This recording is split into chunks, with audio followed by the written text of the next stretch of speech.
Hi everyone, I'm Patrice Mitchell, and this is Old News with Patrice. This is the show where I give you all of the week's news that you may have missed. Unless you're someone who works in news media, or if you're just like a big news nerd like myself, you probably don't sit down to watch the news multiple times a day. You probably don't read multiple newsletters or newspapers, and that's fine, because you probably have a healthy relationship with the news. But maybe you missed some stories and you want to get all caught up. That's what this show is here to do. It's here to catch you up on the news headlines from the week and also some of those stories that may not have made major news networks, but are still important for you to know. All of the stories that I'm going to be telling you about today will have full articles linked below if you want to learn more information about what's going on. I'm also going to put all of these stories and the links to these stories on my Facebook group. So if you want to learn a little bit more about them, or you want to discuss or give your opinion, you can always join my Facebook group and we can have the discussions there. Let's just go ahead and jump into this week's stories. So I would say the top story of this week was the arrest of Sean P.Diddy Combs. So let me just take you back a little bit to 2023. Cassie, who had been in a relationship with Diddy for nearly a decade, filed a lawsuit against him. Now, this is after their relationship. She's already married. She has kids in this other relationship. And this was years after her relationship ended with Diddy, okay? She filed a civil lawsuit against him, alleging physical, sexual, and emotional abuse against him. And then shortly after this lawsuit was filed, these videos came out of him abusing her and in a hotel lobby, throwing her to the ground, kicking her, like really crazy stuff. There were also pictures of her abuse, her face and like what it looked like and everything. Once this lawsuit was filed and these videos and this evidence was released, Diddy settled with her out of court within a day. Fast forward to March of 2024, and Diddy's homes were raided by the FBI. And at that point, people were saying, or legal experts were saying, like, it's not a matter of if he's going to get arrested for some type of crime. It's when he's going to get arrested. And that when just happened to be last Monday. So P. Diddy was arrested on RICO charges on Monday and is currently being held in New York City without bail. If convicted, he faces decades in prison, okay? I have the entire indictment. I've read the entire thing because I wanted to know what was going on so I could tell you guys like factual, real information about it. And he's charged on 3 counts, okay? So count 1 is racketeering, count 2, sex trafficking by force, fraud, or coercion, and count 3 is transportation to engage in prostitution. And it isn't funny, but like one of the funnier things about this indictment is that every time they list his name, like Sean Combs, they also have AKA Puff Daddy, AKA P. Diddy, AKA Diddy, AKA PD, AKA Love. Like, I just think that's funny because the joke that like P. Diddy like has constantly changed his name and persona throughout his career. But basically count 1 is racketeering, and it's alleging that he used his businesses and his business associates and these business relationships he had accrued throughout the years to essentially operate this criminal enterprise, okay? I'm just going to read you a little bit of the overview of this count against him. So it says, for decades, Sean Combs, the defendant, abused, threatened, and coerced women and others around him to fulfill his sexual desires, protect his reputation, and conceal his conduct. To do so, Combs relied on employees, resources, and influence of the multifaceted business empire that he led and controlled, creating a criminal enterprise whose members and associates engaged in, attempted to engage in, among other crimes, sex trafficking, forced labor, kidnapping, arson, bribery, and obstruction of justice. And that's just count 1, y'all. In this indictment, they allege that he flew commercial sex workers out to different locations and gave them drugs, and like they would participate and he would like get these women who were kind of like tricked and coerced into this situation to have like these marathon like sexual encounters And like he would give them, allegedly, he would give them drugs to make them do these things. Like, it's crazy. So in the indictment, it says like one of the purposes of Combs Enterprises was to increase the power of the business, and also P.Diddy through violence, use of firearms, threats, violence, coercion, verbal, emotional, physical, and sexual abuse. It's absolutely insane. And this is kind of long. I'm going to post this entire indictment in the description with a link so you can read it yourself. But there is one part of this that I really want to read to you guys, because this is probably the headline that I've seen everywhere, because it's the most salacious, okay? But I really want to put into perspective why him just simply like having certain kinks or like wanting to participate in a certain type of sex act is not the issue. It's the way he went about acquiring people to participate in this with him. Like, for a lot of people, allegedly, it wasn't on their own free will. They weren't giving all the information. Sometimes they were filmed and not known, like didn't know they were being filmed, and he had these videos to threaten them with, allegedly. So I'm just going to read you a little part. So Combs and other members and associates of Combs Enterprises wielded power and prestige of Combs's role in the enterprise to threaten and lure female victims into Combs's orbit, often under the pretense of a romantic relationship. Combs then used force, threats of force, and coercion to cause victims to engage in extended sexual acts with male commercial sex workers that Combs referred to as, among other things, freak-offs. Freak-offs were elaborate and produced sexual performances that Combs arranged, directed, and pleasured himself during, and often electronically recorded. In arranging these freak-offs, Combs, with the assistance of members and associates of Combs Enterprises, transported and caused to be transported commercial sex workers across state lines and internationally. Freak-offs occurred regularly, sometimes lasting multiple days, and often involved multiple commercial sex workers. During these freak-offs, Combs distributed a variety of controlled substances to victims, in part to keep the victims obedient and compliant. Sometimes, unbeknownst to the victims, Combs kept the videos he filmed of the victims engaging in sex acts with commercial sex workers after freak-offs. Combs and the victims typically needed IV fluids to recover from the physical exertion and drug use. Like, that is just insane to me. Like, that is crazy. Crazy. Members and associates of Combs Enterprises, including high-ranking supervisors, security staffs, household staff, personal assistants, and other Combs business employees, facilitated the freak-offs by, among other things, booking hotel rooms for the freak-offs, stocking the hotel rooms in advance for the required supplies for the freak-offs, including controlled substances, baby oil, lubricant, extra linens, and lighting. Cleaning the hotel rooms after the freak-offs by trying to mitigate room damage, arranging for travel for the victims, commercial sex workers, and Combs to and from the freak-offs, resupplying Combs with requested supplies, delivering large sums of cash to Combs to pay commercial sex workers, and scheduling the delivery of IV fluids.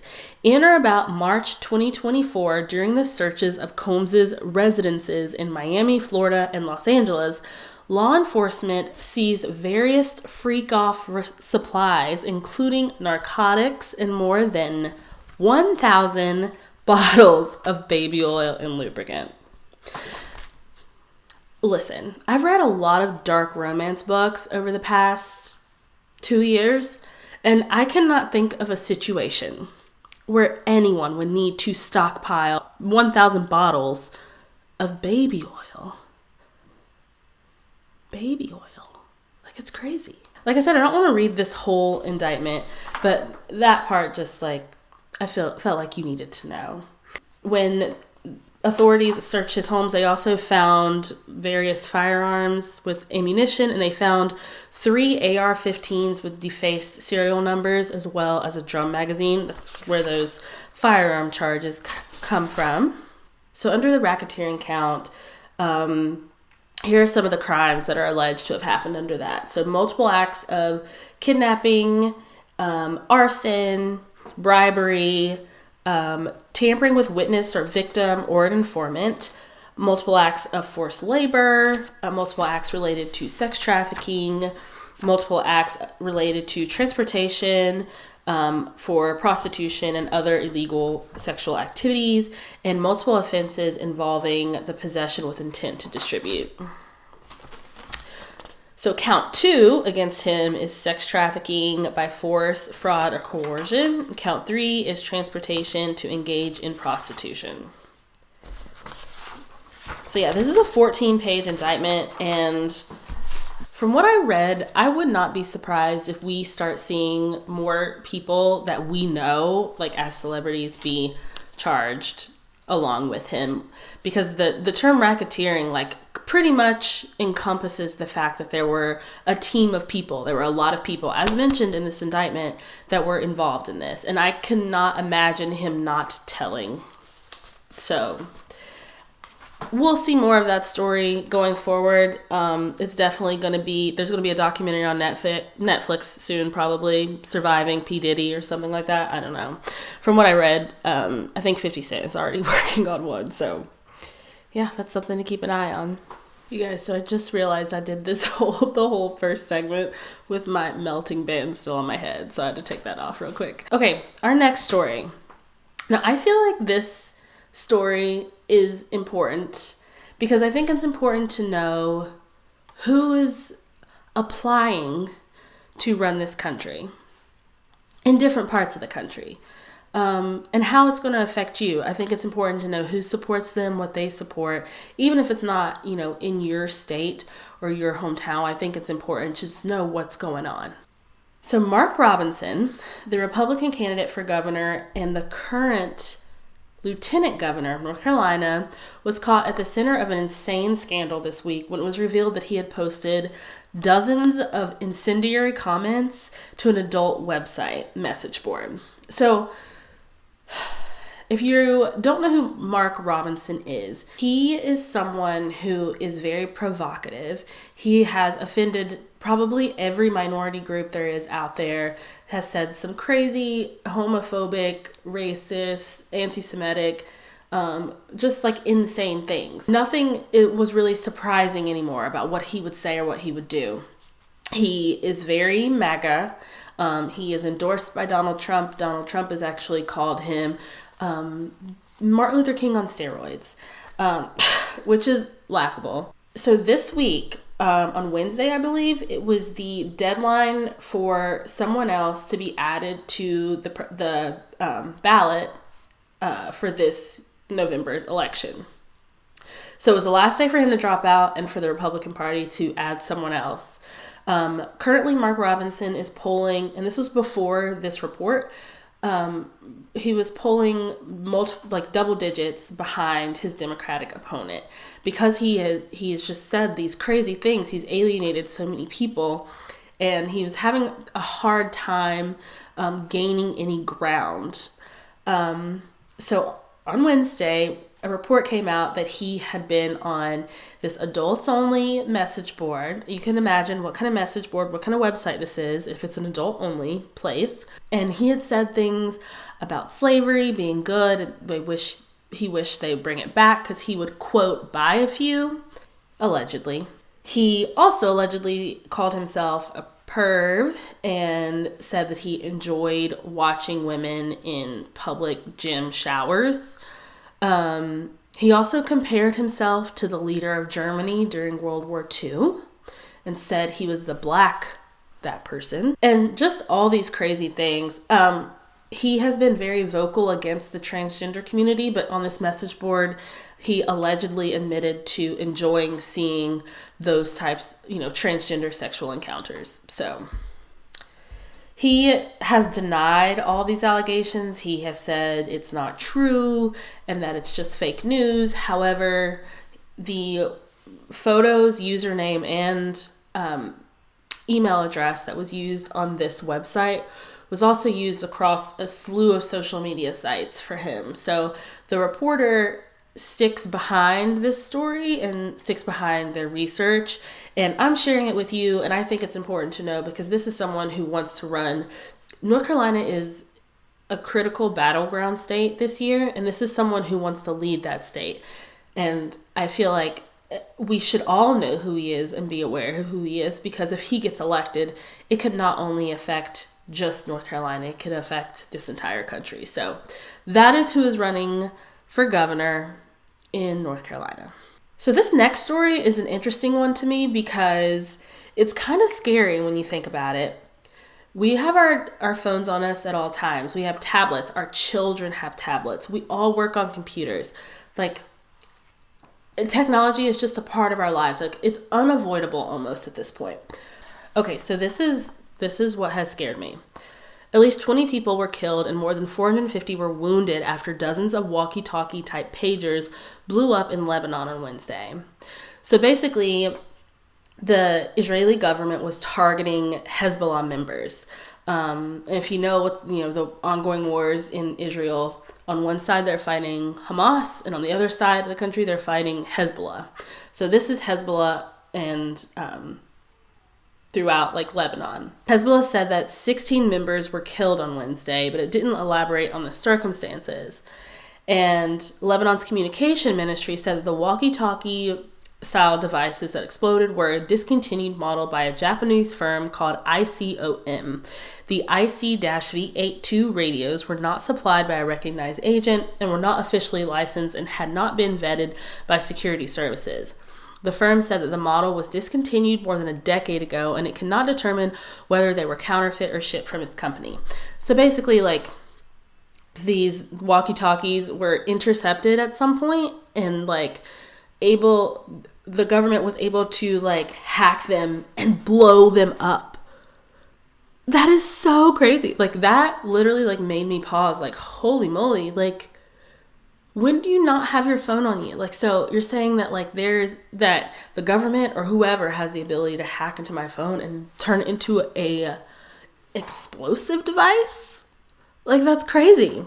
And on top of that, there's a layer of this ongoing war in Israel, and the other side is vowing retaliation, and it's just ongoing. It just never ends. But I think that's an important story for you to know, because I think that we should all be aware of what the government and other people are allowed to do when it comes to our personal technology devices. This next story is kind of a true crime story. At least I think it's going to be a true crime story here soon. It's going to be one of those stories that you're going to see on 2020, and all the crime bloggers and true crime podcasts are going to cover it. So a judge in a rural Kentucky county was fatally shot in his courthouse chambers on Thursday, and the local sheriff was charged with his murder. The preliminary investigation indicates that Letcher County Sheriff Sean M. Stein shot District Judge Kevin Mullins multiple times following an argument inside of the courthouse. And that's according to the Kentucky State Police. The judge died on the scene, and Steins surrendered without any incident. So this happened in Whitesburg, and it's an Appalachian town about 145 miles from Lexington, Kentucky, and there are about 7,000 residents in this town. So small town. And the police haven't released an official motive, but information did come out shortly after this news broke that Steins, the sheriff, was accused in a federal lawsuit of failing to investigate allegations that one of his deputies repeatedly sexually abused a woman in the same judge's chambers. So to me, I'm not a private investigator, I'm not a true crime girly, but that sounds significant in this investigation. But they haven't, officially released any additional names or any official motive. So, but I'm sure we're going to be hearing more about this story. And if you want to dig into the weeds a little bit about it, I will add a couple of links for you to look into the story a little bit more. So in good news this week, drug overdose rates are declining in the U.S. For the first time in decades, public health data shows a sudden drop in drug overdose deaths across the U.S. The national surveys complied by the Center for Disease Control and Prevention show an unprecedented decline in drug deaths by roughly 10.6%. So that's really good. Like, people are dying of overdoses less. Some researchers believe the data will show an even larger decline in drug-related deaths when federal surveys are updated to reflect improvement being seen at the state and local level, especially throughout like the eastern part of the U.S. So think like throughout like Appalachia and like these states and counties and towns that were severely hit by the opioid epidemic of the early 2000s. This is good news, and I think part of it has to do with the fact that Narcan is more available. You can buy it at the grocery store. I've seen it at gas stations. I think that has really helped circumvent some of these like drug overdoses.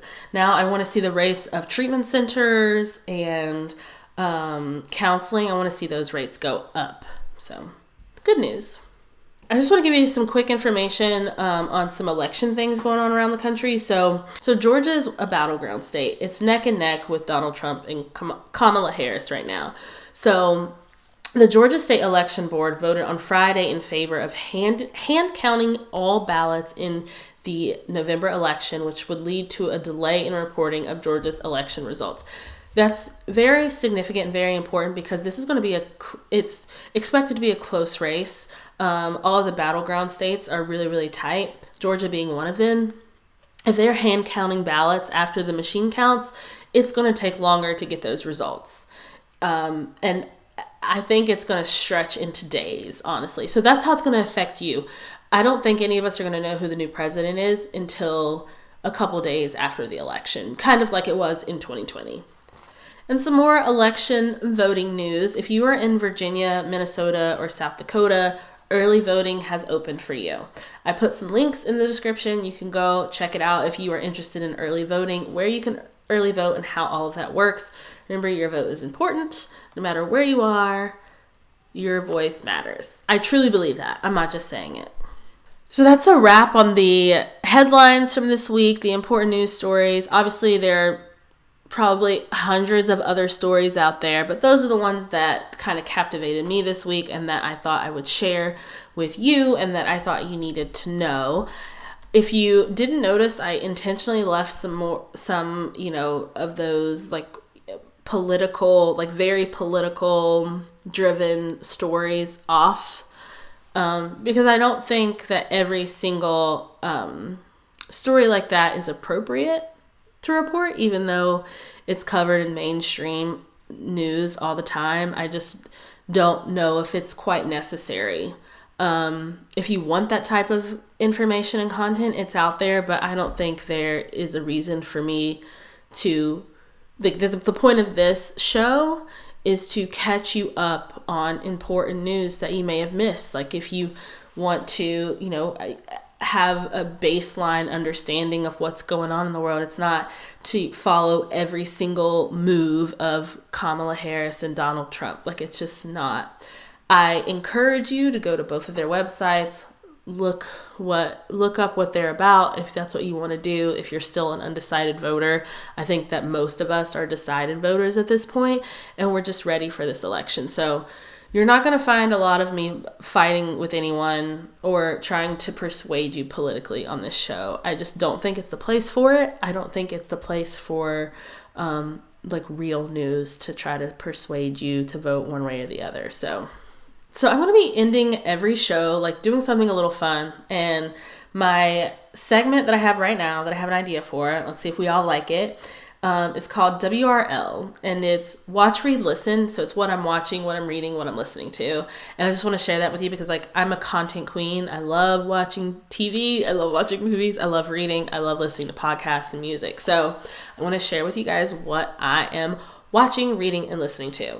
I have a rec for you guys for what to watch. So this past week, I watched Into the Fire, The Lost Daughter. It's a documentary on Netflix. It's a two-parter. And I don't want to give too much away, but it's about this woman who gives her daughter up for adoption when she's 16 years old. And then 20 some years later, she gets a letter from the adoption agency that she gave her baby to be adopted. And the letter says, your daughter has been missing since 1989. we found a body though, and we think it might be her, and we need your DNA to see if it's her or not. So that kind of like starts this whole journey for this woman, and it really dives into this adopted family that, you know, this woman was promised, like she was 16 years old. She was told, you know, give your baby up for adoption. They're going to live a beautiful life. They're going to, you know, be adopted into an amazing family. And as you will see, that was not the case. And it is such a good study of character.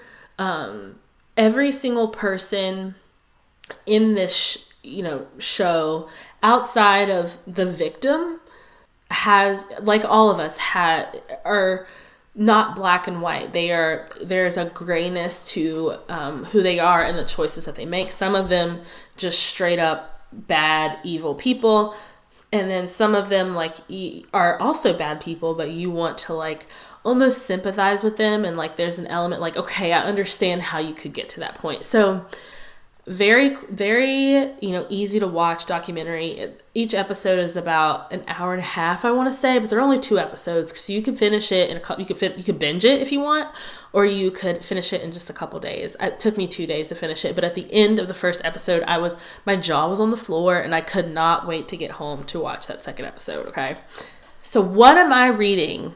So I've been in a little bit of a reading slump since Madness. If you know, you know. It's a dark romance book by Chantel Tessier, and it's a part of the Lord series. It was book 5. I read that book earlier this month, and I had been in a reading slump after it. Like, I didn't know what to read.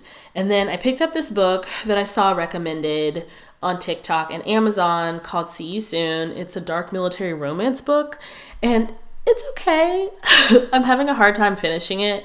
I'm about halfway through, so I'm hoping to finish it this week so I can just be done with it. Like, a book's not great when like you just want to be done with it. Like, you don't even care what really happens. Like, you don't even want to guess. Like, you just want it to be over. And that's like kind of where I am. It's not a bad book. Like, it could be a good plot, but the writing is just not my writing style, so I'm really struggling through that. But with all that being said, I am also enjoying the book. I'm not going to DNF it, so that's something. All right, what am I listening to? So I'm going to give an album and a podcast. So the album, I've listened to several songs off of an album called A Whole New Sound, and what it is, it's just Disney covers that are covered by like punk bands, like A Day to Remember, We the Kings, like music from like my high school era, or these bands from my high school era. So it's just like punk music to these classic Disney songs, and like it's so good. Like my son is like deep into Disney right now. He's 2.5, and he like loves Disney movies, and I'm gonna start making him listen to this soundtrack so he can also be like a punk kid and enjoy that music like I do. Podcast I'm listening to, one of my favorite podcasts is called W.R.L. Insane.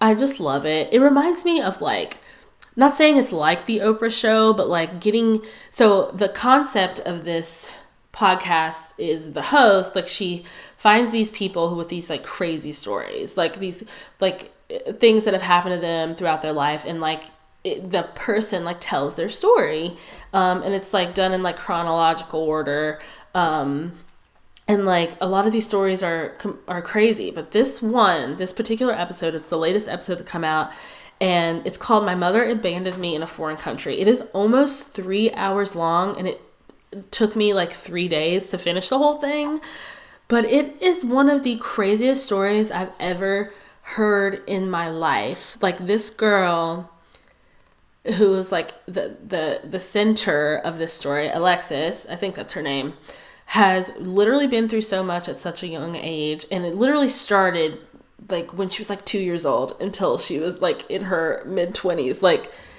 it is such a good episode. I'm gonna link it below because I think everybody should listen to it. Like, this girl's story needs to be turned into like a Hulu special or something. I don't know, but it is so good. So that's it for my first ever episode of Old News with Patrice. And I think I'm going to do more of these. I think I'm going to post new episodes every Sunday. I'm going to try to get them up early in the morning. That way you can like watch them while or listen to them while you're like cooking breakfast or drinking your coffee or whatever. But if they're not posted in the morning, they're still going to be posted on Sunday. I have been doing some version of this style of news for several years. I had a newsletter called While You Were Weekending, which was like the same kind of like week recap of news. I've done it in audio version before, but I've never tried to do it like this, like in a YouTube, like full video type of thing. So like, I'm excited to get this done. We just moved into a new house and I have like my own office. So I feel like I have the space and the privacy to do it without being like self-conscious or like overthinking myself or worried about being too loud and like waking the baby. So I'm super excited to like get this done. So if you want to follow me on social media, I suggest that you join my Facebook group, Old News with Patrice. I'm going to post the links and a little short synopsis to all of the stories that I talked about today and maybe a couple others. If you want to communicate with me, if you want to talk about any of the stories, that is the place to do it. And if you enjoy this show and you think someone else would like it too, go ahead and like share it with them or like add them to the Facebook group or something. Or if there's a story that you heard this week that I did not talk about that you think needs to be out there, go ahead and either DM me or post it in the Facebook group. So I'm going to go get ready for a whole new week of news and I will see you back here on Sunday.